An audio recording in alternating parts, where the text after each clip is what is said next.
22 वर्षों का विश्वास, 10,000 से ज्यादा डॉक्टर्स। गोल, नेशंस लीडिंग इंस्टीट्यूट।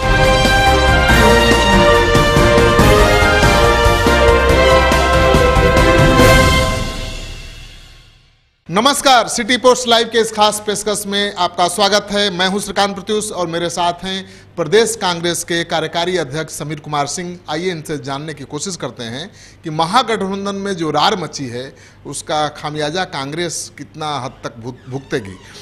महागठबंधन में तो बहुत रार मची है, आपके लोग आपको ही हराने की जुगत में भिड़े हुए हैं, कैसे निपटिएगा?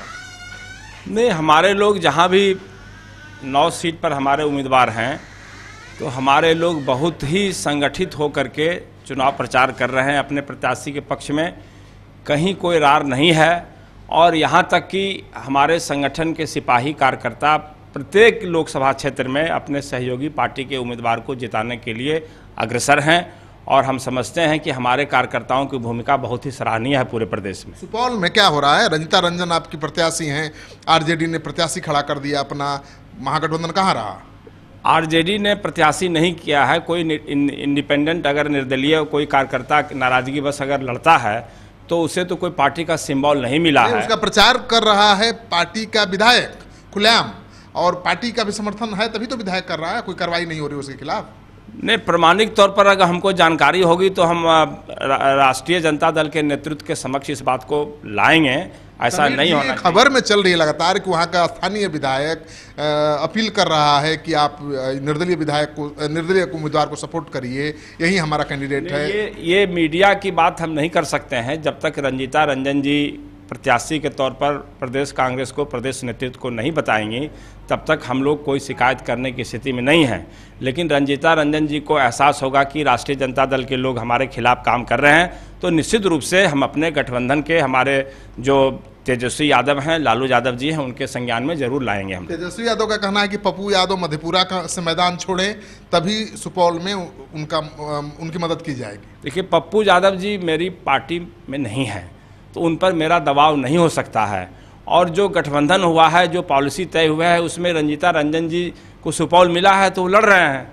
अब कोई पति पत्नी अगर राजनीति में है और एक कांग्रेस में है, एक दूसरे पार्टी में है, ये तो हमेशा से चलता आ रहा है इसी प्रदेश में। इशू बनाना चाहिए जिस तरह से आरजेडी इशू बना रहा है कि पप्पू यादव मैदान से हटिए मधेपुरा से, शरद यादव की जीत सुनिश्चित करिए तभी आपकी पत्नी की जीत होगी। नहीं, ये तो कोई इशू की बात ही नहीं है। जो समझौता हुआ है उसके तहत हम भी लड़ रहे हैं, उसके तहत वो भी काम कर रहे हैं, हम भी काम कर रहे हैं। हम भी राष्ट्रीय जनता दल के प्रत्याशी को जिताने के लिए आज पूरे बिहार में घूम रहे हैं, मदद कर रहे हैं, भाषण कर रहे हैं, कार्यकर्ता मीटिंग कर रहे हैं। उनका भी अभी फर्ज बनता है बीच चुनाव में कि कहीं कोई आंच नहीं आए, कोई संदेश हमारे खिलाफ नहीं जाए। तेजस्वी से अपील करेंगे कि आपके पार्टी के विधायक जो अगर ऐसा कर रहे हैं तो नहीं करें। निश्चित रूप से अगर राष्ट्रीय जनता दल के उम्मीदवार हमारे प्रत्याशी के खिलाफ काम कर रहे हैं तो उनको भगवान सद्बुद्धि दे के ऐसा नहीं करें, अन्यथा जो हमारा गठबंधन है उसमें कहीं न कहीं दरार आ जाएगी। तो दरार आ जाएगी तो पूरे महागठबंधन पर इसका असर होगा। लेकिन अभी तक ऐसा कोई मुझे नहीं जानकारी है। अगर रंजिता रंजन जी से हम लोग संपर्क करेंगे, ऐसी जानकारी होगी तो हम राष्ट्रीय जनता दल के नेतृत्व के संज्ञान में जरूर लाने का काम। कांग्रेस इतनी पुरानी पार्टी है, फिर इतना बोरो प्लेयर की जरूरत क्यों पड़ रही है? पार्टी में कुछ है नहीं, नेता होता नहीं बच्चे हैं। नहीं, कांग्रेस में बोरो प्लेयर नहीं लाए हैं। 9 में से 5 बोरो हैं, बाहर से आए। आपको बोरो लग रहा है, लेकिन हमको तो लग रहा है कि हमारे पुराने साथी जो हमारे घर से बाहर चले गए थे किसी कारणवश, अगर घर में लौट के चले आते हैं तो वो मूल रूप से सभी कांग्रेसी हैं। शत्रुघ्न सिन्हा कब थे कांग्रेस में? शत्रुघ्न सिन्हा राजनीति में ही नहीं थे तो इसलिए कांग्रेसी, लेकिन जब उनका पुराना ताल्लुक रहा है कांग्रेस से, और हमारे संजय गांधी जी के भी वो दोस्त एक समय में हुआ करते थे। ऐसा नहीं है कि वो कांग्रेसी नहीं रहे हैं, बीच में वो भारतीय जनता पार्टी में थे, लेकिन उनको असलियत धीरे धीरे और भारतीय जनता पार्टी का तिकड़म का उनको एहसास हुआ कि यहाँ पर स्पष्ट बोलने वाले का कोई सम्मान नहीं है, साहसी आदमी का कोई सम्मान नहीं है, और उनको लगा कि देश में जिस तरह से गुमराह कर रहे हैं मोदी जी, अब देश के खातिर और नहीं अगर हम अलग होते हैं तो सांप्रदायिक जिस तरह से तनाव बढ़ाने की कोशिश कर रही है, जिस तरह हिंदुत्व की राजनीति चल रही है, उसको रोकने के लिए हमारे जैसे आदमी को कांग्रेस में आना चाहिए और राहुल गांधी जैसे सरल और स्वच्छ आदमी को मजबूती देकर के प्रधानमंत्री। कांग्रेस पार्टी कोशिश कर रही थी पप्पू यादव को अपने फोल्ड में लेने की महागठबंधन में, लेकिन तेजस्वी यादव ने खुट्टा गाड़ दिया और कांग्रेस का एक न चला।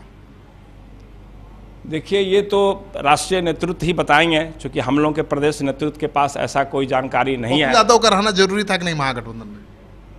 ये हम नहीं बता सकते हैं, अरे आप नेता, बड़े नेता हैं, कार्यकारी अध्यक्ष हैं। नहीं, वो सब ठीक है, लेकिन पप्पू यादव की जरूरत थी कि नहीं महागठबंधन में, बताइए बस। नहीं, सबकी सब जरूरत थी, लेकिन जब बात तो जब कोई न कोई इशू होता है, इशू पर बात अगर टूट जाती है तो फिर हम लोग क्या कर सकते हैं। तो इसीलिए क्या इशू था नहीं था वो तो हमारे राष्ट्रीय नेतृत्व बात कर रहे थे, इसीलिए हमारे जैसा साधारण कार्यकर्ता उस इशू को डील नहीं कर रहा था, तो हम उसमें नहीं आते हैं, हम कुछ नहीं बोल सकते। तो देख रहे हैं कि कार्यकारी अध्यक्ष बचने की कोशिश कर रहे हैं, सारे आरोप को निराधार बता रहे हैं और कह रहे हैं कि जो भी बोरो प्लेयर आए हैं वो पुराने कांग्रेसी रहे हैं, इसलिए सवाल नहीं किया जाना चाहिए। आपको इनके दावे में दम दिखे, इनके जवाब से आप संतुष्ट हों तो इस वीडियो को खूब शेयर करिए अपने दोस्तों के साथ। अगर आपने अब तक हमारा चैनल सब्सक्राइब नहीं किया है तो ज़रूर कर लीजिए। आपका सहयोग समर्थन लगातार मिल रहा है। पिछले 3 महीने में 3 लाख से ज़्यादा लोगों ने हमारे चैनल को सब्सक्राइब किया है और 1.5 करोड़ से ज़्यादा लोग हर महीने देख रहे हैं। इसके लिए बहुत बहुत आभार। नमस्कार।